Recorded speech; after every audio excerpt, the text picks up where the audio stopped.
Satisfied. Senator Lambie.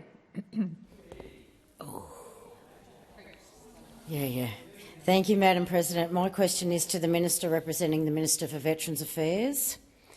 The Royal Commission into Defence and Veteran Suicide found serious issues with the quality, timelessness and effectiveness of healthcare provided to our veterans.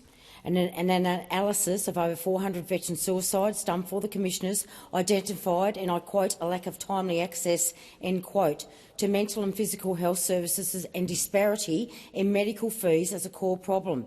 They also pointed to Defence's complex accounting system, ill-defined authority and a lack of accountability. Can the Minister please give me clear examples of what the government has put in place to address the mental health issue of suicide for Australian veterans? Thank you, Senator Lambie. Minister McAllister. Thank you very much, President. And Senator Lambie, I thank you for the question and also for alerting my office of your interest in this policy area. You're right that the Royal Commission told us a great deal about what veterans required and the shortcomings in the experience veterans had had in their period post-service, and we are determined to act on it.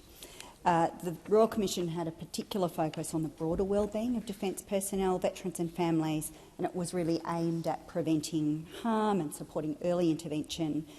And the government's approach really reflects that. We have shifted our focus to that lifetime wellbeing accordingly.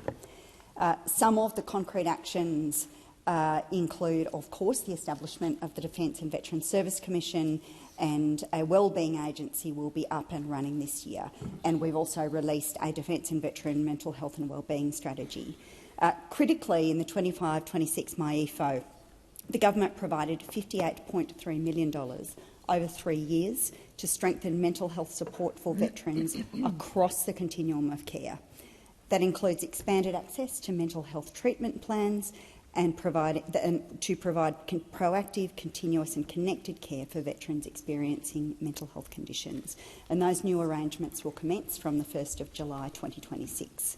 As part of the 25-26 budget, the last budget, we also extended the military and veteran psychiatry training program. That provides psychiatry registrar training placements in military and veteran mental health. And that initiative seeks to improve access to psychiatrists who have specialist training in veteran and trauma-focused care. It's also important that we've worked to speed up processing times for claims.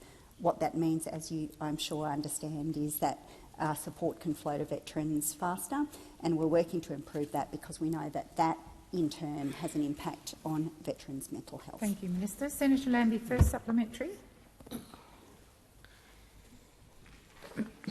Well, thank you for that, because I spent most of my Christmas break finding beds in psych wards for veterans in extreme mental distress. That tells me the department is failing miserably. Can the Minister tell me exactly how many psychiatric beds are available across the country right now, and on average how long it is taking to get a bed? Because I know. Thank you, Senator Lambie. Minister McAllister. Thanks very much, President.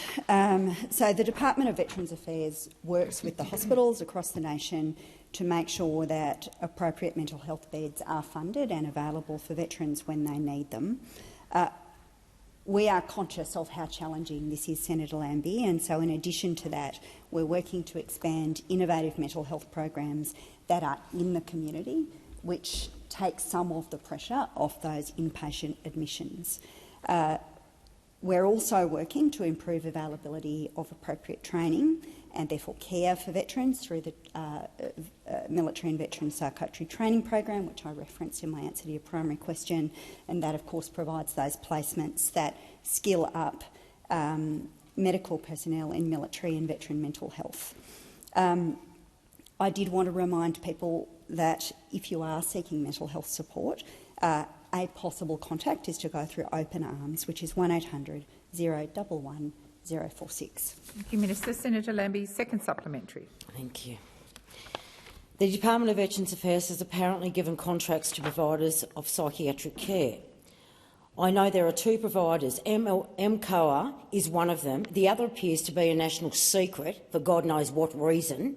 I want to know the name of the other provider, and I want to know why these providers' fees are as much as double or triple the amount of any other provider out there. Thank you, Senator Lambie. Minister McGrath. Minister McAllister, sorry. Just promoted you, Senator McGrath. Thanks very much, President. Order. Senator Lambie, it's a serious question, notwithstanding the interjections. Yes, thank you, Senator Walsh. Senator Lambie, I'll have to come back to you on the second contractor. I don't have that information with me. But I will say that we do seek to improve access to healthcare services. That includes the information I provided earlier about the $58.3 million over 3 years to strengthen mental health support for veterans across the continuum of care. I also understand that the Department for Veterans Affairs is updating a fee schedule for report writing. This has been an area of difficulty for many people to ensure that payments for reports are more consistent with other equivalent jurisdictions and better reflect actual costs to practitioners.